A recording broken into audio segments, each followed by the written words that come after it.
Hello नमस्कार जय श्री राम साथियों, आप सभी साथियों का हमारे YouTube चैनल में स्वागत वंदन आभार।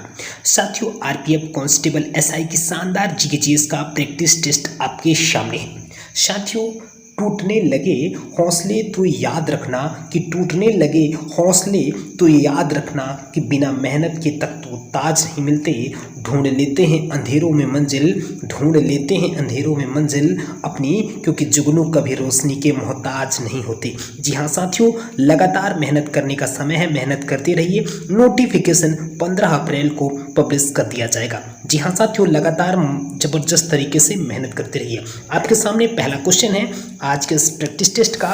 क्वेश्चन है, बुद्ध के जीवन में किस घटना को महाभिनिष्क्रमण के रूप में जाना जाता है। जी हाँ साथियों, प्रश्न हमारा है, बुद्ध के जीवन की किस घटना को महाभिनिष्क्रमण के रूप में जाना जाता है। ऑप्शन ए है उनका गृह त्याग, ऑप्शन बी है उनका प्रबोधन, ऑप्शन सी है उनका महापरिनिर्वाण, ऑप्शन डी है उनका जन्म। तो हमारा आंसर हो जाएगा, बुद्ध के जीवन में महाभिनिष्क्रमण मतलब होता है उनका गृह त्याग। क्या हो जाएगा, उनका गृह त्याग जो है तो महाभिनिष्क्रमण से संबंधित है। बुद्ध से संबंधित बहुत सारे प्रश्न आपको इस वीडियो में मिलने वाले हैं। हम सारे छोटे बड़े क्वेश्चन इस वीडियो में इंक्लूड कर दिए हैं। ठीक है, अगले प्रश्न की तरफ चलते हैं। अगला प्रश्न क्या है, चैतन्य महाप्रभु। जी हाँ साथियों, हमारा प्रश्न क्या है, चैतन्य महाप्रभु का जन्म कहाँ हुआ था। ऑप्शन ए है तलवंडी में, ऑप्शन बी है मयूरभंज में, ऑप्शन सी है बनारस में, ऑप्शन सी है नाडिया में। तो साथियों ध्यान दीजिएगा, चैतन्य महाप्रभु का जन्म कहाँ हुआ था, नाडिया में हुआ था। कहाँ हुआ था, नाडिया में हुआ था। ऑप्शन डी इस प्रश्न का राइट आंसर हो जाएगा। ठीक है, अगले प्रश्न की तरफ चलते हैं। गौतम बुद्ध को ज्ञान की प्राप्ति कहाँ हुई। जी हाँ साथियों, गौतम बुद्ध को ज्ञान की प्राप्ति कहाँ हुई थी। ऑप्शन ए है बोधगया, ऑप्शन बी है सारनाथ, ऑप्शन सी है कुशीनगर, ऑप्शन डी है कपिलवस्तु। ठीक है, तो गौतम बुद्ध को ज्ञान की प्राप्ति कहाँ से हुई थी, तो आंसर हो जाएगा बोधगया में। कहाँ पे हुई थी, गौतम बुद्ध को ज्ञान की प्राप्ति कहाँ हुई थी, बोधगया में हुई थी। ठीक है, ध्यान रहेगा क्या। अगले प्रश्न की तरफ चलते हैं। लुम्बिनी में क्या हुआ था, लुम्बिनी में इनका क्या हुआ था, जन्म स्थान है। ठीक है, क्या ध्यान देना है, लुम्बिनी इनका क्या हो जाएगा, जन्म स्थान हो जाएगा। गौतम बुद्ध का जन्म स्थान क्या हो जाएगा, जन्म कहाँ हुआ था, जन्म इनका हुआ था लुम्बिनी में। क्या हुआ था, ध्यान रखना है, लुम्बिनी में इनका जन्म हुआ था, तो ये भी ध्यान रखना है। ठीक है, आगे महात्मा बुद्ध। जी हाँ, हमारा प्रश्न क्या है, महात्मा बुद्ध का महापरिनिर्वाण कहाँ हुआ था। ऑप्शन ए है बोधगया, ऑप्शन बी है कुशीनगर, ऑप्शन सी है कपिलवस्तु, ऑप्शन डी है लुम्बिनी। तो महात्मा बुद्ध का महापरिनिर्वाण है वह कहाँ हुआ था, कुशीनगर में हुआ था। कहाँ हुआ था, कुशीनगर में। ऑप्शन बी इस प्रश्न का राइट आंसर हो जाए। कुशीनगर में उनका क्या हुआ था, महापरिनिर्वाण हुआ था। ठीक है, एक प्रश्न और पूछा जाता है, इन्होंने अपना पहला उपदेश कहाँ दिया था। क्या दिया था, इन्होंने अपना पहला उपदेश कहाँ दिया था महात्मा बुद्ध ने।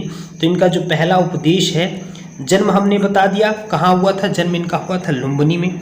ठीक है, और इनकी जो महापरिनिर्वाण कुशीनगर में हुआ था। इनका पहला उपदेश कहाँ हुआ था, तो इनका पहला उपदेश ध्यान दीजिएगा, इनका पहला उपदेश हुआ था, अपन ध्यान रखेंगे, सारनाथ में। कहाँ हुआ था, सारनाथ में इनका इन्होंने पहला उपदेश दिया था। ठीक है, क्या दिया था, सारनाथ में, सारनाथ में इन्होंने पहला उपदेश दिया था। ठीक है, अगले प्रश्न की तरफ चलते हैं। अगला प्रश्न ध्यान देना, महावीर स्वामी का जन्म कहाँ हुआ था। जी हाँ साथियों, महावीर स्वामी का जन्म कहाँ हुआ था। ऑप्शन ए है मगध, ऑप्शन बी है वैशाली, ऑप्शन सी है कुंडग्राम, ऑप्शन डी है पाटलिपुत्र।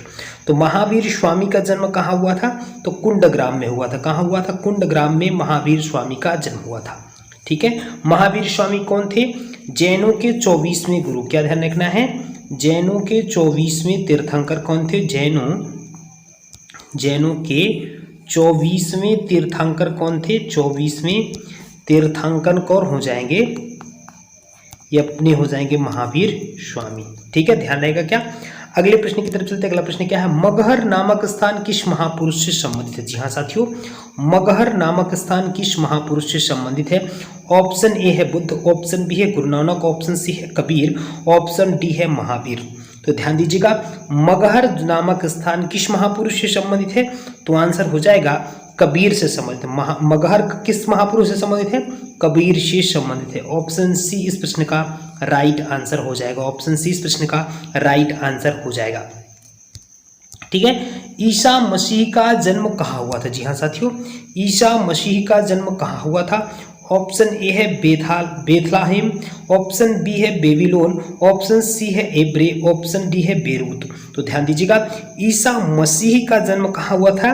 तो बेथलाहेम में हुआ था। कहाँ हुआ था? बेथलाहेम में ईसा मसीह का जन्म हुआ था। ऑप्शन ए इस प्रश्न का राइट आंसर हो जाएगा। बेथलाहेम में ईसा मसीह का जन्म हुआ था। अगला प्रश्न क्या है? महात्मा बुद्ध, जी हाँ, प्रश्न क्या है हमारा? महात्मा बुद्ध ने अपना प्रथम धर्मचक्र प्रवर्तन किस स्थान पर दिया था? ठीक है, क्या ध्यान देना है? महात्मा बुद्ध ने अपना प्रथम धर्मचक्र प्रवर्तन किस स्थान पर दिया था? ऑप्शन ए है सारनाथ, ऑप्शन बी है पाटलिपुत्र, ऑप्शन सी है वैशाली, ऑप्शन डी है लुम्बिनी। तो महात्मा बुद्ध ने अपना प्रथम धर्मचक्र जो प्रवर्तन दिया था, कहाँ दिया था? तो ध्यान रखना, सारनाथ में। कहाँ दिया था? Sarnath, option A. इसी को जो धर्म चक्र प्रवर्तन होता है, इसी को हम क्या बोलते हैं? प्रथम उपदेश। क्या बोलते थे? उपदेश। प्रथम उपदेश कहाँ दिए थे? सारनाथ में दिए थे। तो ध्यान देना है, ठीक है। अगला प्रश्न क्या है? कौन सा स्थान गौतम बुद्ध से संबंधित नहीं? इनमें से कौन सा स्थान गौतम बुद्ध से संबंधित नहीं है? ऑप्शन ए है बोध गया, ऑप्शन बी है कुशीनगर, ऑप्शन सी है पावापुरी, ऑप्शन डी है सारनाथ। तो इसमें से कौन सा स्थान संबंधित नहीं? पावापुरी संबंधित नहीं है। कौन संबंधित नहीं है? पावापुरी, ठीक है।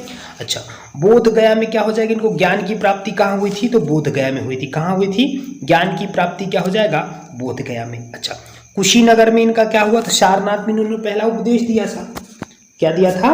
सारनाथ में इनका पहला उपदेश, लिख लीजिएगा, क्या हो जाता? पहला उपदेश कहाँ दिया था? सारनाथ में। ध्यान है, इसको तो कई बार मैं लिखवा दिया। तो पहला उपदेश। अच्छा, कुशीनगर में इनका क्या हुआ था? महापरिनिर्वाण। महापरिनिर्वाण मतलब मृत्यु हुई थी। क्या ध्यान रखना है? मृत्यु जो हुई थी इनकी, कहाँ हुई थी? मृत्यु इनकी हुई थी कुशीनगर में हुई थी। कहाँ हुई थी? कुशीनगर में हुई थी। इसको क्या बोलते हैं? महापरिनिर्वाण। लिख लीजिएगा, महापरिनिर्वाण। क्या लिख लेना है? महापरिनिर्वाण इसको बोलते हैं, मृत्यु को महापरिनिर्वाण, ठीक है, निर्वाण। अच्छा, बोध गया में क्या हुआ था? इनको बोध गया में क्या हुई थी? ज्ञान की प्राप्ति, ठीक है। ज्ञान की प्राप्ति कहाँ हुई थी? ये लिख लेना है, ज्ञान की प्राप्ति। ज्ञान की प्राप्ति कहाँ हुई थी? बोध गया में। तो ध्यान देना है, ठीक है। चलें क्या अगले प्रश्न की तरफ चलते हैं। अगला प्रश्न हो जाएगा, बौद्ध धर्म के प्रवर्तक गौतम बुद्ध की जन्मस्थली। जी हाँ, प्रश्न हमारा क्या है? बौद्ध धर्म के प्रवर्तक गौतम बुद्ध की जन्मस्थली। ऑप्शन ए है राजगृह, ऑप्शन बी है कपिलवस्तु, ऑप्शन सी है लुम्बिनी, ऑप्शन डी है कुशीनगर, ठीक है। तो बौद्ध धर्म के प्रवर्तक गौतम बुद्ध की जन्मस्थली कौन सी हो जाएगी? अभी हमने आपको बताया है, कपिलवस्तु के लुम्बिनी में हुआ था। कहाँ हुआ था? कपिलवस्तु के लुम्बिनी में। तो क्या ध्यान देना है? लुम्बिनी इस प्रश्न का राइट आंसर हो जाएगा। क्या हो जाएगा? लुम्बिनी। कपिलवस्तु के लुम्बिनी में जो है तो इनका क्या हुआ था? जन्म हुआ था, ठीक है, ध्यान रहेगा। अगले प्रश्न की तरफ चलते हैं। अगला प्रश्न क्या हो जाएगा? रंगोली भारत के किस क्षेत्र की प्रमुख शैली है? जी हाँ, प्रश्न क्या है हमारा? रंगोली भारत के किस क्षेत्र की प्रमुख कला शैली है? ऑप्शन ए है महाराष्ट्र, ऑप्शन बी है छत्तीसगढ़, ऑप्शन डी सी है गुजरात, ऑप्शन डी है राजस्थान। तो रंगोली महाराष्ट्र की कला शैली, कहाँ की? रंगोली महाराष्ट्र की एक प्रमुख कला शैली। ऑप्शन इस प्रश्न का राइट आंसर हो जाएगा, ठीक है। अगला प्रश्न क्या है? अल्पना। जी हाँ, हमारा प्रश्न क्या है? अल्पना भारत के किस क्षेत्र की प्रमुख लोक कला शैली है? ऑप्शन ए है तमिलनाडु, ऑप्शन बी है पश्चिम बंगाल, ऑप्शन सी है गुजरात, ऑप्शन डी है उत्तर प्रदेश। तो अल्पना भारत के किस क्षेत्र की प्रमुख कला शैली है? तो आंसर हो जाएगा पश्चिम बंगाल। अल्पना किस क्षेत्र की प्रमुख लोक कला है? तो पश्चिम बंगाल। ऑप्शन बी इस प्रश्न का राइट आंसर हो जाएगा, ठीक है। अगला प्रश्न क्या है? मंडाना। जी हाँ, हमारा प्रश्न क्या है? मंडाना लोक कला शैली का संबंध किस भारतीय राज्य से है? ठीक है, मंडाना लोक कला शैली का संबंध किस भारतीय राज्य से? ऑप्शन ए है महाराष्ट्र, ऑप्शन बी है बिहार, ऑप्शन सी है राजस्थान, ऑप्शन डी है गुजरात। तो मंडाना लोक कला शैली का संबंध किस राज्य से हो जाएगा? राजस्थान से हो जाएगा। किस राज्य से हो जाएगा? राजस्थान से मंडाना लोक कला शैली का संबंध हो जाएगा। ऑप्शन सी प्रश्न का राइट आंसर हो जाएगा। अगला प्रश्न क्या है? अर्पण लोक कला शैली का संबंध किस भारतीय राज्य से है? क्या? अर्पण लोक कला शैली का संबंध किस भारतीय राज्य से है? ऑप्शन ए है महाराष्ट्र, ऑप्शन बी है बिहार, ऑप्शन सी है गुजरात, ऑप्शन डी है पश्चिम बंगाल। अर्पण लोक कला शैली का संबंध किस भारतीय राज्य से है? तो इसका आंसर हो जाएगा बिहार। क्या हो जाएगा? क्या ध्यान रखना है? बिहार से हो जाएगा इनका। अर्पण लोक कला का संबंध किस राज्य से है? बिहार। ऑप्शन बी इस प्रश्न का राइट आंसर हो जाएगा, ठीक है। अगला प्रश्न क्या है? चौक का, जी हाँ क्या है, चौकपूर्णा भारत के किस क्षेत्र की लोक कला है? चौक जो पूर्णा है, चौक कहते हैं जब पूजा होती है तो चौक पूरा जाता है ना, वो स्टार जैसे ऐसे ऐसे करके बनाते हैं ना, चौक पूर्णा। तो ये जो चौक पूर्णा किस क्षेत्र की लोक कला है? Option A Madhya Pradesh, option B Chhattisgarh, option C Bihar, option D Uttar Pradesh. तो चौक पूर्णा उत्तर प्रदेश की लोक कला शैली है। कहाँ की? उत्तर प्रदेश की लोक कला शैली है। तो साथियों ये थे आज के महत्वपूर्ण जबरदस्त प्रश्न।